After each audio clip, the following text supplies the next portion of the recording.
let's start. You've got a really interesting product and an interesting proposition.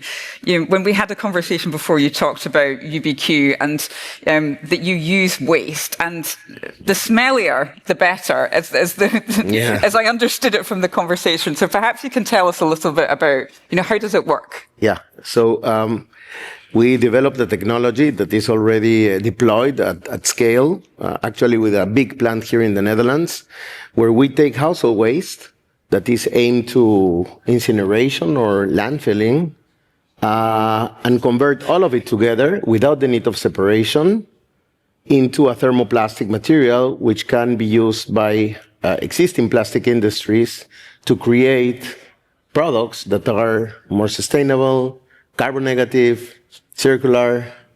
So UBQ is coming with an incredible value proposition to the market, where we, on the one hand, are using wasted materials that don't have any destiny except polluting, and bringing them back into the economy as a replacement to oil-based plastics.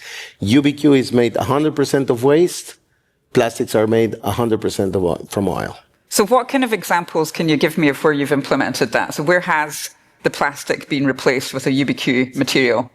So our clients today include very well-known companies.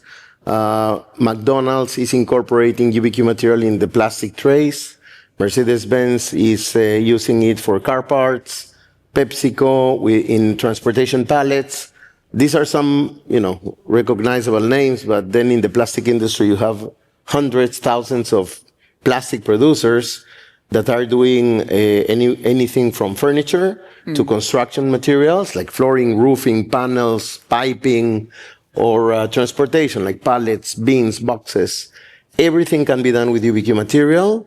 And the beauty is that you don't need to replace the polymer 100% with UBQ, which is something very, very challenging, but you can incorporate UBQ in different amounts, in percentages, to scale up your transition to a more sustainable material. So you don't need to change everything from the beginning. No, same process, same machine, same tooling, same cycle times, just a cleaner, greener, circular, carbon negative material. But it's one thing saying that. You're working with really well-known brands, McDonald's, Pepsi, Mercedes-Benz, luxury cars. Yeah.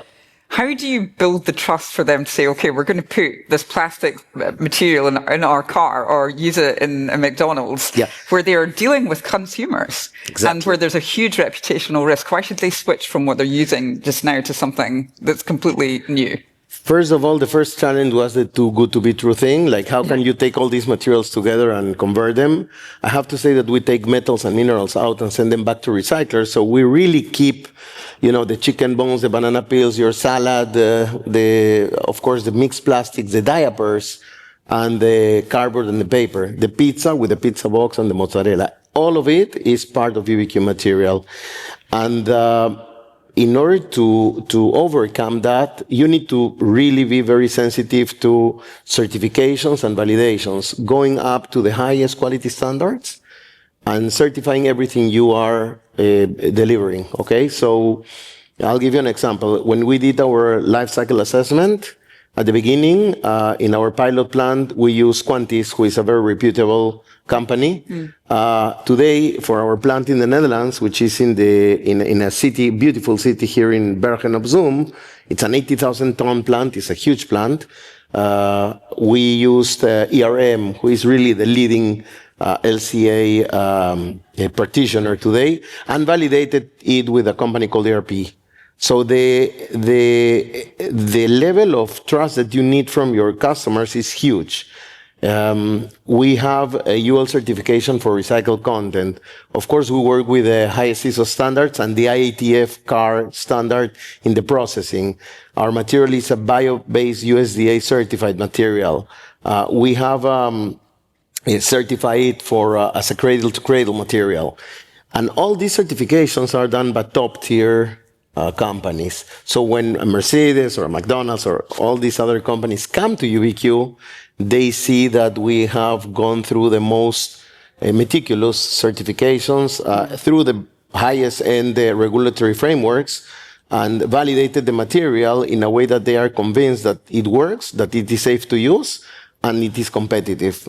That is a central point. I was here in the previous conversation. UBQ material is competitive to oil-based plastics. In terms of price? In terms of price, which is almost a no-brainer. Why should you buy carbon-intense, expensive, and scarce material like plastics when you can use, a thermoplastic that is entirely made from a material that is problematic, turning it into something good, and of course, saving the carbon emissions. Let me just... So what are you doing that's different to the previous panelists who said you would be playing a premium, and you're at the same price point? No, because they're using the CO2, the gas, to create we're using the materials. We're breaking apart the organic matter present in waste at the particle level. It's very low energy chemistry. And then binding all these elements together back into a thermoplastic material. Lignin, cellulose, other natural fibers with the sugars, all of it turn into a thermoplastic matrix. Those plastics that are part of the waste, because about 20% of the waste is mixed plastics, all of them, they stick into the matrix and it becomes one composite material. By the way, it is patented, of course, all over the world. So that material in itself is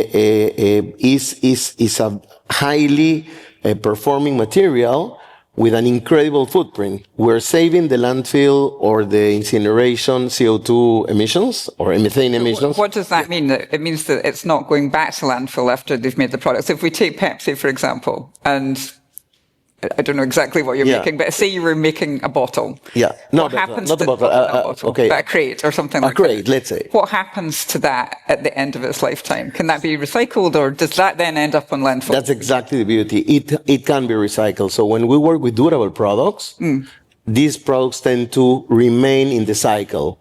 Now, once after all, if by any chance, that pipe that lasted 50 years inside the wall with UBQ, or that roof that lasted 35 years, goes to a landfill, it will not break apart. So we will not have all these effects of biodegradation and methane. So we're saving, just let me tell you, we're saving the methane of the waste in the landfill, which is terrible. We are saving the carbon emissions of plastics, okay? A ton of UBQ costs the environment 0.15 tons of CO2 equivalent. So 1 ton of UBQ, 0.15 tons of carbon emissions per ton of UBQ, okay? But we're trapping 1 ton of CO2 equivalent in the carbon removal. And then we're saving the carbon emission of the plastic, which is about 3 times more, 3 tons per ton of polypropylene, let's say. Yeah. So we have an incredibly low carbon footprint in the conversion, and we're saving the landfill waste methane, which is horrible. We're saving the carbon emission of the oil-based plastics, and we're trapping the biogenic content in the material. That is why we're so appealing, in addition to the fact that the material is safe to use and it's competitive. So you said you've got a project here in the Netherlands, and how does that then work? How do you need to work with the local infrastructure? Because of course you need the feedstock, you need the waste, you need to have a government or a local utility that's saying, okay, just go for it, take our waste and use it. Where are you finding that the governments are most open to this approach? And is it then linked to your customer? Is it like Mercedes-Benz in the Netherlands, or you're looking at a plant in South America and it's because they need the product there? I mean, how does that work? So the involvement of the community is important, of the local community. The city of Bergen op Zoom here in the south of the Netherlands is part of the North Brabant region. The North Brabant government was super supportive of us. They were very happy to see such a innovative and clean tech solution placed in their site. This is the first big industrial site in the world. Many more to come, hopefully, and we're working on it. And then we got a tremendous support from the community. And then we established a plant. We went through all the regulations. I have to tell you that if you build a plant in the Netherlands, you can build a plant anywhere in the planet, because this country is crazy, and you know it, about the climate standards. Okay, I mean, the NOx regulations that you have here don't exist in anywhere in the else. So, having crossed all those challenges, again, accredits the technology. You see, so if I go now to the United States, where we're going, or to the United Arab Emirates, into Abu Dhabi, and they see that we have an operating plant, a huge operating plant in the Netherlands, certified, validated, and of course permitted. I mean, we're very happy. Let's go back to the community support, because I was interested to hear on a number of sessions that bringing the community into CCU projects is incredibly important. If you don't have community support, particularly here in the Netherlands, you're not actually going to be able to fly with whatever project you're doing. What did you do that meant that you had that support?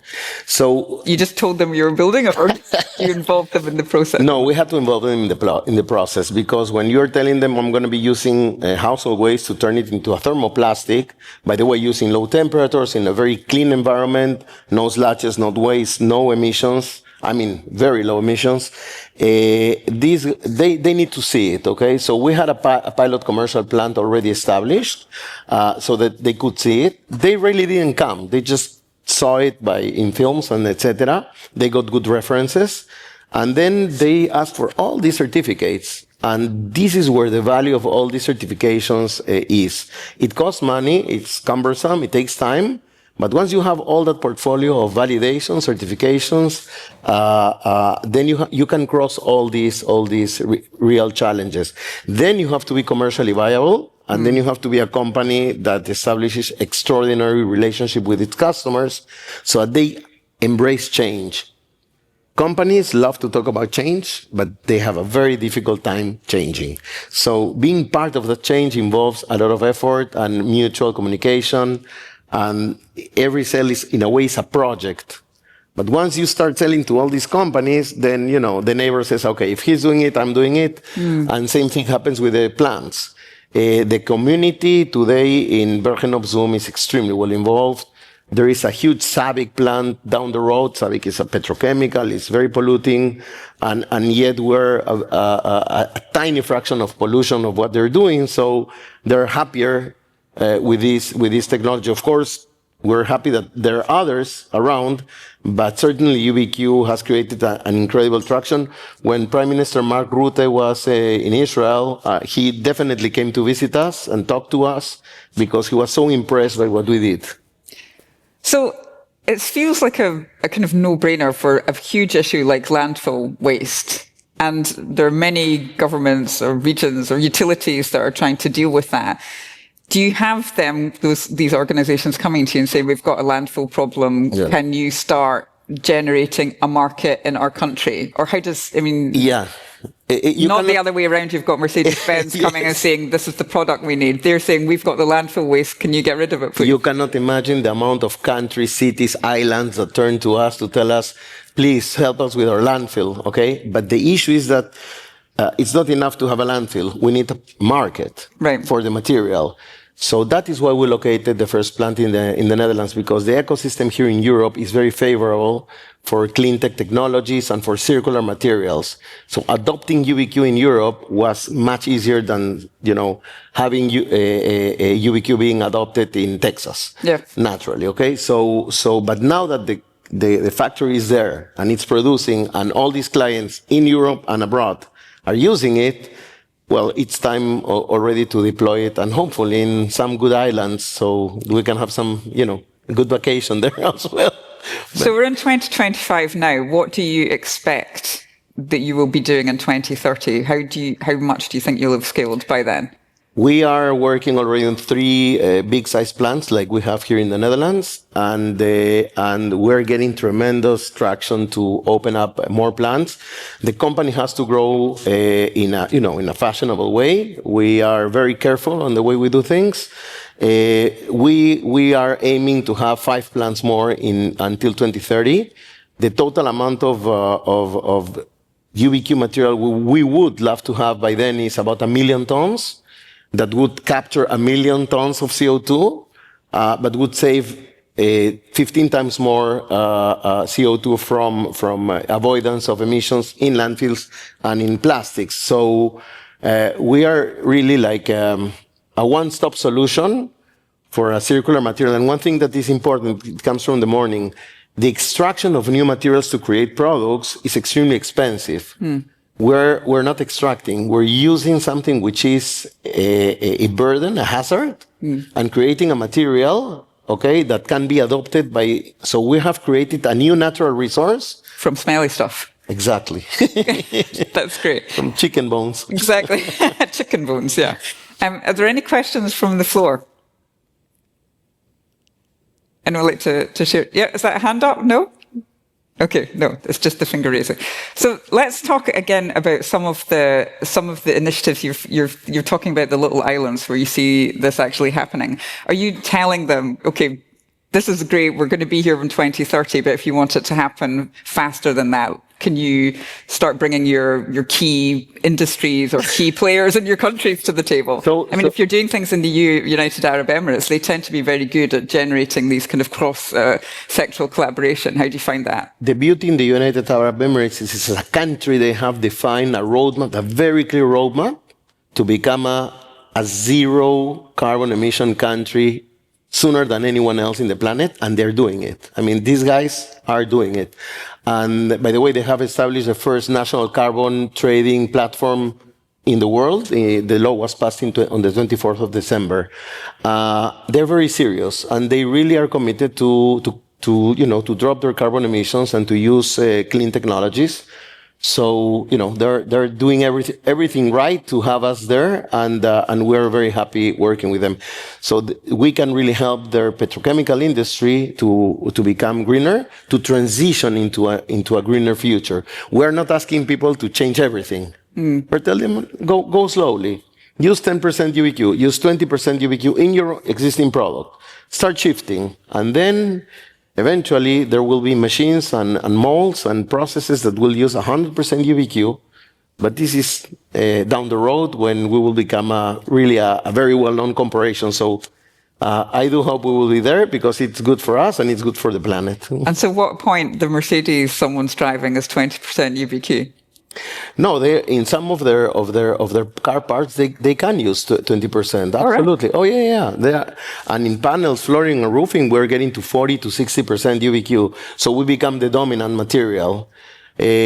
Probably people haven't heard about UBQ too much because, again, I think at the beginning nobody really heard about many little companies that turn to be giants, but there's no reason why UBQ shouldn't be really, the new edge of technology with a very impactful technology for the benefit of the climate and future generations. So the traction will be there. It's just execution and doing it right, and we will be there.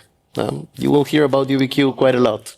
And that's a very good and very positive and optimistic note to end on. Tato, thank you very much for this session. Would you say thank you to the speaker? Thank you.